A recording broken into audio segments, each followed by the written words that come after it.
कभी आपने सोचा है, जब कोई प्रियजन इस संसार से चला जाता है तो क्या सच में वो हमसे दूर हो जाता है? क्या उसका अस्तित्व खत्म हो गया है? क्या उसकी आत्मा कहीं दूर किसी अदृश्य लोक में है? या वो अभी भी हमारे आसपास है, पर हम उसे देख नहीं पाते? हम कहते हैं वो अब हमारे बीच नहीं है, लेकिन क्या सच में ऐसा है? सोचिए। जब आप किसी प्रियजन की याद में आंखें बंद करते हैं, तो क्या कभी लगा कि वो आपसे कुछ कहना चाहता है? क्या कभी कोई जगह, कोई ध्वनि, कोई अनुभव आपको अचानक याद दिलाता है कि वो यहां था और अब कहीं और नहीं, लेकिन कहीं और जरूर है?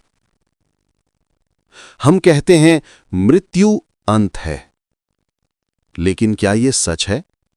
क्या मृत्यु सिर्फ शरीर की समाप्ति है या आत्मा की वास्तविक यात्रा की शुरुआत? अगर आत्मा सचमुच अमर है, तो वो मृत्यु के बाद कहां जाती है? क्या वो हमें देखती है, सुनती है? क्या हम उसे महसूस कर सकते हैं, या हम बस इस भौतिक जगत की सीमाओं में फंस गए हैं? कभी-कभी कोई अचानक जगह जाकर लगता है, ये जगह मुझे बहुत परिचित लग रही है। कभी किसी अनजान इंसान से मिलने पर लगता है, मैंने इसे पहले देखा है। क्या ये सब संयोग है, या ये हमारे पिछले जन्मों और कर्मों की झलक है? क्या हमारी आत्मा ने पहले भी जीवन बिताया है? क्या ये संसार केवल भौतिक घटनाओं का खेल है, या ये आत्मा के विकास का एक माध्यम है? हमारे जीवन में जो सुख दुख आते हैं, क्या वो सिर्फ संयोग हैं, या किसी गहरे अदृश्य नियम का पालन है? और इसी रहस्य के समाधान के लिए हम सुनते हैं उन महान आत्माओं की बातें जिन्होंने मृत्यु और उसके परे की यात्रा का अनुभव किया।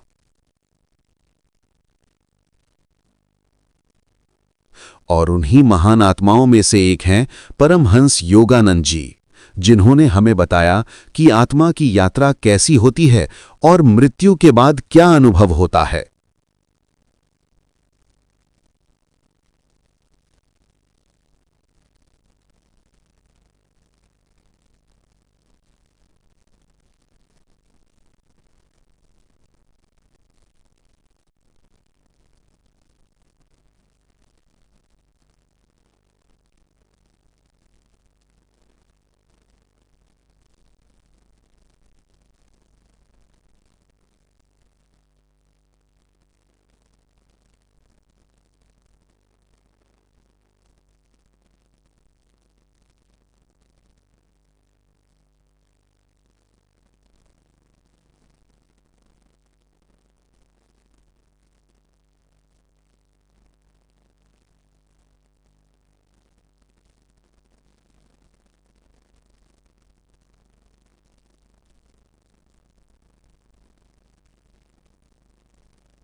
नरक और कर्मों का फल। नरक केवल दंड स्थल नहीं, बल्कि आत्मा को अपने कर्मों का फल दिखाने का माध्यम है। हर पाप का विशेष दंड है। चोरी, झूठ, हिंसा, अभिमान, दूसरों का अपमान, ये सब अनुभव के रूप में आत्मा के सामने आते हैं। पर नरक स्थायी नहीं है, ये शुद्धिकरण केंद्र है। आत्मा अपने कर्मों का फल भोगकर अगले जन्म के लिए तैयार होती है। ईश्वर दंड नहीं देते, वे केवल अवसर देते हैं आत्मा को सुधारने का। योगानंद जी।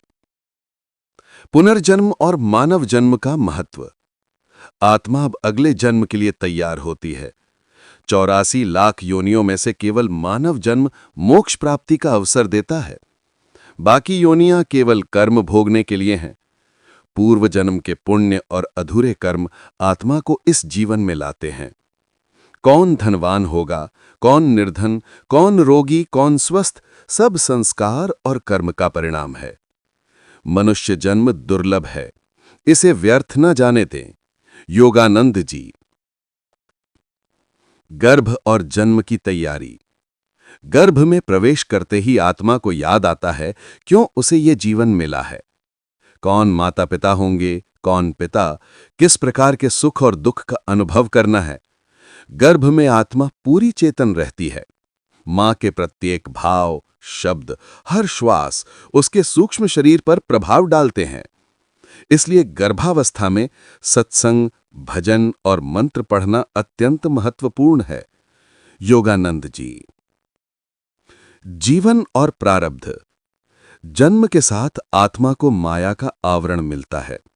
वह पहले किए गए वादों और संकल्पों को भूल जाती है। हर सुख दुख, हर चुनौती, हर अनुभव उसके प्रारब्ध कर्म का परिणाम है। जो आत्मा प्रारब्ध को समझकर सही मार्ग अपनाती है, वो धीरे धीरे शुद्ध होती है। जो नहीं समझती, वो फिर से भौतिक जीवन और कर्मों के जाल में फंस जाती है। स्मरण ही आत्मा का पहला कर्म है। ईश्वर को स्मरण करने से प्रारब्ध परीक्षा पथ बन जाती है। योगानंद जी। मोक्ष और अंतिम सत्य। मोक्ष केवल मृत्यु से मुक्ति नहीं, यह आत्मा का परम सत्य में विलीन होना है। यह स्थिति ऐसी है जहां आत्मा ना पुनर्जन्म मांगती है, ना मृत्यु से डरती है। वो आत्मा जो अपने सभी कर्म पूरे कर चुकी है, जिसके हृदय में द्वेष और लोभ नहीं है, वही मोक्ष के योग्य है। योगानंद जी। मोक्ष 3 मार्गों से संभव है। ज्ञान मार्ग, शरीर नहीं केवल चेतना को अनुभव करना। भक्ति मार्ग, प्रेम और समर्पण में पूर्ण विलीनता। कर्म मार्ग, हर कर्म ईश्वर को समर्पित करना। जब ये तीनों मार्ग आत्मा में संयोजित होते हैं तो एक दिन शरीर गिरता है, पर आत्मा रुकती नहीं। ना यमदूत, ना नरक, ना स्वर्ग, ना पुनर्जन्म, बस एक शांति और दिव्यता का प्रकाश प्रकट होता है। आत्मा न जन्म लेती है, न मरती है। वो केवल लौटती है जब तक कि अपने सच्चे घर ईश्वर के पास नहीं पहुंच जाती। परमहंस योगानंद जी।